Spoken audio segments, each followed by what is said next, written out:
Have you ever walked away from a tense conversation or a meeting, just kicking yourself, thinking, why did I say that? Oh yeah, we have all been there. Well, today, we're going to talk about a really powerful technique that helps you stay composed and in control, especially when the pressure is on. And this isn't just some small trick. It's a skill that can literally transform your mindset, your relationships, and even your career. So let's dive in. You know the feeling, right?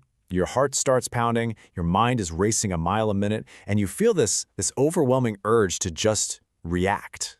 It's like someone just slammed the big red panic button inside your brain. But then you see other people, and you have to wonder, right? How do they stay so cool and collected when things get heated? What is their secret? Well, I'm going to tell you, it's not magic. It is a very specific mental skill, and that's exactly what we're going to unpack right now. So in any given conflict, you really have two ways to go. The first is a reaction. This is kind of our default setting, It's impulsive, it's emotional, and honestly, it's pretty short-sighted.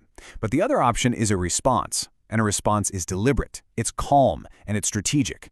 The entire goal here is to move from that knee-jerk reaction to a thoughtful response.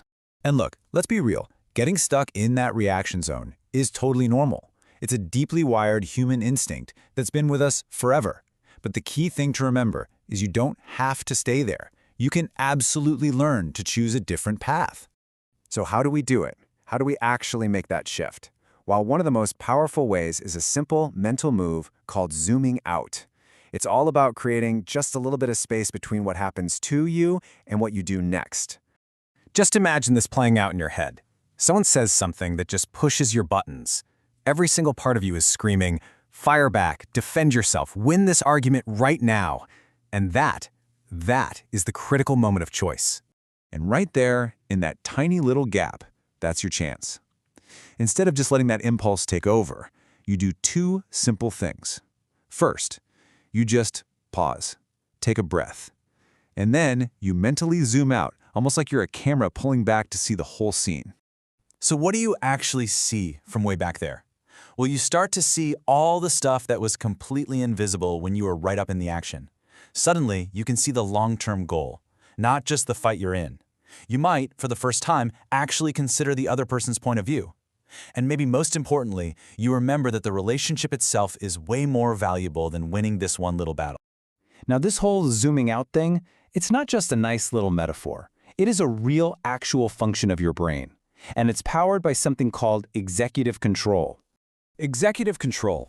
That's the part of your brain that lets you create that mental space we were talking about. It's the brain's power to step back, look at what might happen next, and consciously choose a thoughtful response instead of a gut reaction. Here's a great way to think about it. Your executive control is the CEO of your brain. All your emotions are down in the boardroom, they're loud, they're passionate, they're pitching all sorts of ideas, some good, some not so good. But it's the CEO who listens, looks at the big picture, and makes the final strategic call. Okay. So we've got the cool metaphor, we've got the science behind it, but how do we actually do it? How do we put that CEO in charge when our emotions are trying to stage a takeover? Turns out it's a pretty simple four-step process. First, just acknowledge the impulse. Say to yourself, "Wow, I really want to snap back right now." Step 2, do the thing. Mentally zoom out. Picture yourself from the other side of the room. Third, quickly weigh the outcomes. Okay, if I yell, this happens. If I stay calm, this happens. And finally, number 4, choose your response.